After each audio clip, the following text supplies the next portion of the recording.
हाय, hello, नमस्कार. कशा सर्व? मस्त ना? मस्तच राहा. सर्वांना सर्वप्रथम श्री स्वामी समर्थ. तुमचं माझ्या प्रतीक्षा स्वामी सेवेकरी चॅनलवरती खूप खूप मनापासून स्वागत आहे. तर आज आपण जाणून घेणार आहे 16 सोमवार व्रत कसे करावे, संपूर्ण पूजा, विधी, काय खावे, काय टाळावे. तर आज आपण ह्या व्हिडिओद्वारे जाणून घेणार आहे. अतिशय सोप्या पद्धतीने ह्या सर्व सेवा किंवा आपले हे व्रत कसे करायचे ते आपण जाणून घेणार आहे. तर चला, व्हिडिओला उशीर न करता आपण व्हिडिओला सुरुवात करूया. नमस्कार सेवेकरांनो, आपल्या चॅनलवर तुमच्या सर्वांचे मनापासून स्वागत आहे. आज आपण जाणून घेणार आहोत 16 सोमवार व्रत नेमके कसे करायचे, पूजा कशी करायची, संकल्प कसा करायचा, उपवासामध्ये काय खायचे आणि काय टाळायचे, तसेच 16 सोमवार पूर्ण झाल्यानंतर काय करायचे. भगवान शिवची मनोभावे भक्ती करणाऱ्या अनेक भाविकांकडे हे व्रत श्रद्धेने केले जाते. चला तर मग जाणून घेऊया संपूर्ण पूजा विधी. क्रमांक पहिला, 16 सोमवार व्रताची संकल्पना. सोमवारी सकाळी लवकर उठून स्नान करावे आणि स्वच्छ कपडे परिधान करावे. पूजेची जागा स्वच्छ करून भगवान शिव आणि माता पार्वती ह्यांचा फोटो किंवा शिवलिंग ठेवावे. त्यानंतर दिवा आणि धूप लावून हातात थोडे पाणी घेऊन मनोभावी संकल्प करावा. तुम्ही अशी प्रार्थनाही करू शकता. हे माधवा, मी आपल्या चरणी श्रद्धेने 16 सोमवार व्रताचे संकल्प करत आहे. माझ्याकडून ह्या व्रतामध्ये काही चूक झाली तर मला क्षमा करावी आणि माझ्यावर व माझ्या कुटुंबावर आपली कृपादृष्टी सदैव राहू द्या.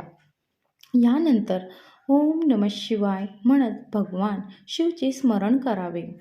क्रमांक 2, भगवान शिवची पूजा कशी करावी. सर्वप्रथम शिवलिंगावर स्वच्छ पाणी अर्पण करावे. त्यानंतर आपल्या श्रद्धेनुसार दूध किंवा पंचामृताने अभिषेक करावे. अभिषेक करताना मनात ओम नमः शिवाय ह्या मंत्राचा जप करावे. अभिषेक झाल्यानंतर पुन्हा स्वच्छ पाणी अर्पण करावे व शिवलिंगाच्या चंदन किंवा भस्म अर्पण करावे.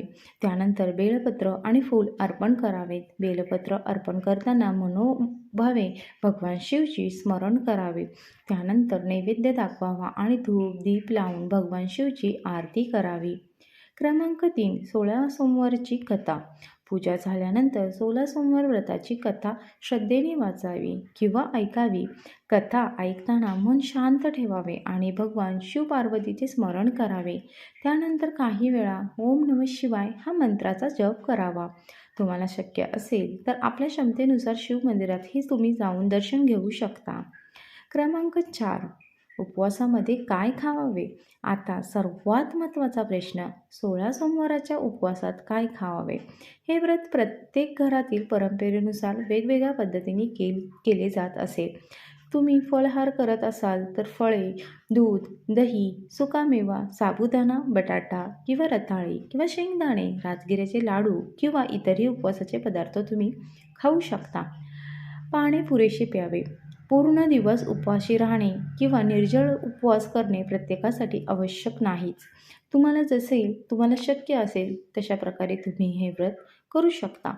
तुमच्या आरोग्याचा विचार करून उपवास करावा. क्रमांक 5, काय टाळावे. सोमवारच्या व्रतामध्ये सामान्यतः मांसाहार, अंडी, मद्यपान आणि नेहमीच चे धान्य ह्यांचा त्याग केला जातो. तसेच तुमच्या घरातील उपवासाच्या पद्धतीनुसार कांदा, लसूण आणि इतर पदार्थही टाळू शकता. आणि मात्र उपवासाचे नियम कुटुंबाची परंपरा आणि श्रद्धेनुसार बदलू शकता. म्हणून दुसऱ्यांनी सांगितलेले कठोर नियम स्वतःवर लादण्यापेक्षा आपल्या क्षमतेनुसार आणि श्रद्धेने व्रत करा. क्रमांक 6, संध्याकाळची पूजा. संध्याकाळी पुन्हा देवासमोर दिवा लावावा. भगवान शिव व माता पार्वतीचे स्मरण करा. 16 सोमवाराची कथा किंवा शिवाची स्तुती करू शकता. त्यानंतर आरती करून नैवेद्य दाखवा. शेवटी हात जोडून मनातील इच्छा भगवान शिवच्या चरणी अर्पण करा. ए माधवा, माझ्या कुटुंबावर सदैव आपली कृपा राहू द्या. सर्वांना सुख, शांती आणि आरोग्य लाभू द्या, अशी मनापासून प्रार्थना करावी. क्रमांक 7, 16 सोमवार पूर्ण झाल्यानंतर अशा प्रकारे श्रद्धेने सलग 16 सोमवार व्रत पूर्ण केले जाते आणि 16व्या सोमवारी पूर्ण झाल्यानंतर आपल्या घरातील परंपरेनुसार उद्यापन केले जाऊ शकते. शिवपार्वतीची पूजा करून नैवेद्य दाखवावा, प्रसाद वाटावा आणि आपल्या श्रद्धेनुसार गरजू व्यक्तीला अन्नदान किंवा इतर मदतही करू शकता.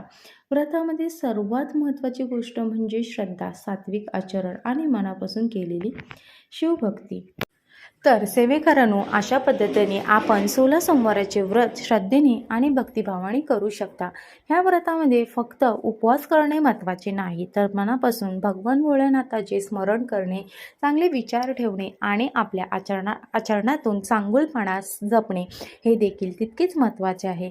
कधीकधी आपल्या आयुष्यामध्ये अनेक अडचणी येतात, घरामध्ये काही समस्या असतात, मनामध्ये चिंता असते, एखादी इच्छा पूर्ण व्हावी अशी मनापासून भावना असते. अशा वेळी आपण आपली प्रत्येक चिंता महादेवाच्या चरणी अर्पण करून श्रद्धेने म्हणावे, ए भोलेनाथ, माझ्यासाठी जे योग्य आहे तेच मला द्या आणि माझ्या घरावर, माझ्या कुटुंबावर आपली कृपादृष्टी सदैव राहू द्या. कारण महादेवाकडे मागताना केवळ आपली इच्छा मागण्यापेक्षा देवा मला योग्य मार्ग दाखवा आणि संकटांना सामोरे जाण्याची शक्ती द्या, अशी प्रार्थना करणेही खूप सुंदर आणि खूप महत्त्वाचे आहे. भगवान भोलेनाथ आपल्या सर्वांच्या घरामध्ये सुख, शांती, समाधान आणि सकारात्मक घेऊन यावेत. ज्यांनी 16 सोमवार व्रत करण्याची संकल्पना केली आहे त्यांनी कमेंटमध्ये श्रद्धेने लिहा ओम नमः शिवाय आणि ज्यांची एखादी मनोकामना आहे त्यांनी ती मनात ठेवून महादेवांचे स्मरण करा. मनापासून केलेली प्रार्थना ही नेहमीच आपल्या मनाला आधार आणि सकारात्मक शक्ती देते. तर तुमच्या घरातील 16 सोमवाराचे व्रत केले जात असेल तर कमेंटमध्ये हर हर महादेव नक्की लिहा आणि तुमच्या कमेंटमधून इतर शिवभक्तांनाही प्रेरणा मिळेल. हा व्हिडिओ तुम्हाला उपयुक्त वाटला असेल तर लाईक करा, आपल्या चॅनलला सबस्क्राईब करा आणि ही माहिती आपल्या शिवभक्त परिवारातील इतर भक्तांकडेही नक्की शेअर करा. कारण कधीकधी आपल्या मिळालेली एक छोटीशी धार्मिक माहिती एखाद्या दुसऱ्या भक्तासाठी खूप उपयुक्त ठरू शकते. आणि हो सेवेकरांनो, व्रत करताना आपल्या आरोग्याची काळजी घ्यायला विसरू नका. आपल्या क्षमतेनुसार उपवास करा आणि श्रद्धा कायम मनामध्ये ठेवा. चला, शेवटी आपण सर्वजण मिळून महादेवाचे स्मरण करूया. ओम नमः शिवाय, ओम नमः शिवाय, ओम नमः शिवाय, हर हर हर महादेव. भगवान भोलेनाथ आपल्या सर्वांच्या मनोकामना पूर्ण करो, आपल्या घरावर महादेवाची कृपादृष्टी सदैव राहो आणि आपल्या जीवनामध्ये सुख, शांती आणि समाधान लाभो. ओम नमः शिवाय. श्री स्वामी समर्थ.